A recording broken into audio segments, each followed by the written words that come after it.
सुबह सुबह दो बड़ियां ही पसंद दियां दित्तियां 10 तरीक 11वां महीना 2025 मੱਝਾਂ ਦਾ ਭਰਾਵਾਂ ਨੂੰ ਸ਼ੌਕ ਕਰਵਾਉਣਾ ਜਿਹੜੇ ਖਾਸ ਕਰ ਪ੍ਰਦੇਸ਼ ਬੈਠੇ ਨੇ ਕਿ ਦੋ ਮੱਝਾਂ ਭਰਾਵਾਂ ਨੂੰ ਕੈਸੀਆਂ ਦੇ ਸ਼ੌਕ ਆਸਤੇ ਸਿਲਸਿਲੇ ਜਿਹੜਾ ਨਾ ਉਹ ਲੱਗਣੀਆਂ ਨੇ ਤਸੱਲੀ ਨਾਲ ਦਾ ਸ਼ੌਕ ਕਰੋ ਇਹਨੂੰ ਖੋਲ ਯਾਰ ਲਗਾ ਦਾ ਸ਼ੌਕ ਕਰਾਈਏ।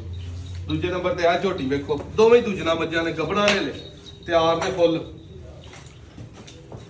ਐਸਾ ਪਿਆਰਾ ਅੱਲਾ ਨੇ ਲਿਬਾਸ ਲਾਇਆ। ਇਧਰ ਵਹਾ ਮੇਰੇ ਵਾਲ ਜਰਾ ਕੈਮਰਾ ਲੋਹਾਨ ਜੀ ਤੋਰਾ ਹੈ ਨੂੰ ਜਰਾ ਪਰਾਂ ਨੂੰ। ਏਡੀਆਂ ਮੱਝਾਂ ਦੋਸਤੋ ਕਿੱਥੇ ਲੱਭਦੀਆਂ ਏਡੇ ਝੱਡੇ ਪੂਰਾ ਬਾਹਰ ਨੂੰ ਪਰਤਾ ਯਾਰ ਅੰਦਰ ਨੂੰ ਲਿਆ। ਇਧਰੋਂ ਧੁੱਪ ਪੈਂਦੀ ਹੈ ਮਾਈ ਸੋਹਣੀ ਨਹੀਂ ਨਜ਼ਰ ਆਉਂਦੀ। ਮਾਈ ਨੂੰ ਮੂੰਹ ਵੇਖਣਾ ਅੱਲਾ ਨੇ ਕਿਹਦਾ ਪਿਆਰਾ ਤੇ ਸੋਹਣਾ ਲਾਇਆ ਹੈ। ਬਹੁਤ ਹੀ ਵੱਡੀ ਮੱਝ ਹਲੇ ਗੱਭਣ ਨੇ ਹਫਤਾ ਕੱਚੀ ਹੈ। ਕੈਮਰੇ ਤੇ ਨਹੀਂ ਸਾਹਮਣੇ ਆ ਕੇ ਵੀ ਇਹ ਵੇਖਣੀ ਹੈ ਤੇ ਫੁੱਲ ਵੱਡੇ ਜੋੜਾਂ ਦੀ ਮੱਝ ਮਾਈ ਦੁੱਧ ਦੇਣ ਵਾਲੀ ਖੀਰ ਕਰ ਦੇਗੀ। ਪੂਰਾ ਸ਼ੌਕ ਕਰੋ ਜ਼ਰਾ ਮੱਝ ਦਾ। ਥਣ ਪੂਰੇ ਫੁੱਟ ਤੇ ਕਰਮ ਵਾਲੀ ਨੂੰ ਅੱਲਾ ਨੇ ਲਾਏ ਨੇ। ਸਿਰੇ ਸ਼ੌਕ ਹੋ ਗਿਆ। ਇਹ ਦੂਜੇ ਨੰਬਰ ਵਾਲੀ ਝੋਟੀ ਵੇਖਣੀ ਹੈ।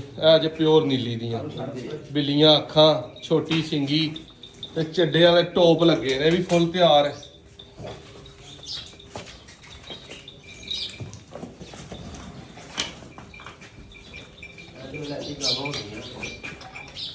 ਅਸਲ ਵਲੈਤੀ ਗਾਵਾਂ ਇੰਜੀ ਹੁੰਦੀਆਂ ਕਿ ਇਸੇ ਹੀ ਫਾਸਲਿਆਂ ਦੇ ਥਣ ਏਡਾ ਹੀ ਥਣ ਏਡਾ ਹੀ ਕੱਦ।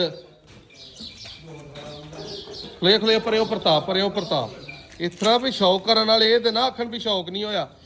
ਹਲੋ ਧੁੰਨੀ ਕੌਲੀ ਪ੍ਰਤਾਪ ਉਹਨਾਂ ਨੂੰ ਫੇਰ ਆ ਗਏ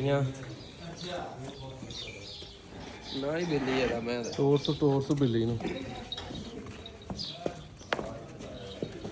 ਇੱਥੇ ਦੋਸਤੋ ਝੋਟੀ ਦਾ ਸ਼ੌਕ ਕਰੋ ਜਰਾ। ਕੈਸੀ ਕਰਮਾਲੀ ਨੂੰ ਅੱਲਾ ਨੇ ਹੁਸਨ ਲਾਇਆ। ਥਣ ਚੱਡਾ ਕੱਦ ਬਟਨ ਪਿਓਰ ਨੀਲੀ ਦਾ ਸ਼ੌਕ। ਗੱਬਣ ਤਿਆਰ ਹੈ ਫੁੱਲ। ਇਹ ਇੱਥੇ ਹੀ ਨੇ ਇਹ ਗਈਆਂ ਜੀ ਤੋਂ ਅੱਲਾ ਖੈਰ ਰੱਖੀ ਸਿਆਲਕੋਟ ਤੇ ਵੀਡੀਓ ਲਾ ਦਾਂਗੇ ਇਹਨਾਂ ਦੀ ਡਿਲੀਵਰੀ ਦੀ। ਇਹ ਬਾਹਰ 'ਚ ਹੀ ਮੌਜੂਦ ਨੇ।